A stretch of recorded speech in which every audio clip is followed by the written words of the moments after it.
தமிழ்நாடு ஓய்வு பெற்ற அரசு ஊழியர் சங்க மாநில பேரவை கூட்டம் தேனியில் தனியார் மண்டபத்தில் நடைபெற்றது. தேனி தனியார் மண்டபத்தில் தமிழ்நாடு ஓய்வு பெற்ற அரசு ஊழியர் சங்க மாநில பேரவை கூட்டம் மாநில தலைவர் பாலசுப்ரமணியன் தலைமையில் நடைபெற்றது. வரவேற்பு குழு தலைவர் அன்பழகன் வரவேற்புரையாற்ற, மாநில தலைமை ஒருங்கிணைப்பாளரும் சிபிஎஸ் ஒழிப்பு இயக்க நிர்வாகியுமான ஜெயராஜ ராஜேஸ்வரன் துவக்க உரை நிகழ்த்தினார். மாநில பொருளாளர் நிதிநிலை அறிக்கை வாசிக்க, பொதுச் செயலாளர்கள் கிருஷ்ணன் மற்றும் லட்சுமி நாராயணன் கருத்துரை வழங்கினர்.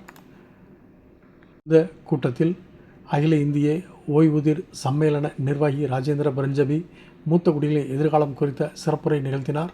நிகழ்வில் தமிழ்நாடு அரசு ஊழியர் சங்க மாநில தலைவர் ரமேஷ், பொதுச் செயலாளர் பாலசுப்ரமணியன் உள்ளிட்டோர் வாழ்த்துரை வழங்க, மாநில துணைத் தலைவர்கள், மாநில செயலாளர்கள், மாநில தணிக்கையாளர்கள் கூட்டத்தில் எடுத்துரைத்த தீர்மானங்களை முன்மொழிந்தனர். நிறைவுரையாக தலைவர் கங்காதரன் நிறைவுரையாற்றினார். வரவேற்பு குழு செயலாளர் சின்னசாமி நிகழ்ச்சி நிறைவாக நன்றி கூறினார்.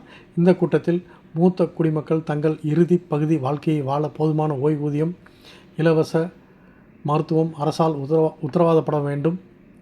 60 வயது கடந்த 2 கோடி மூத்த தமிழ் குடிகளுக்கு ஓய்வூதியம் பேரளவில் வழங்கப்படுகிறது. மருத்துவ காப்பீடு 5 லட்சத்திலிருந்து 25 லட்சமாக உயர்த்தி மக்களுக்கு அரசு அறிவித்துள்ளது. ஆனால் காப்பீட்டு நிறுவனங்களுக்கு கூடுதல் நிதியை ஒதுக்கீடு போட்டுள்ளதாக தெரியவில்லை.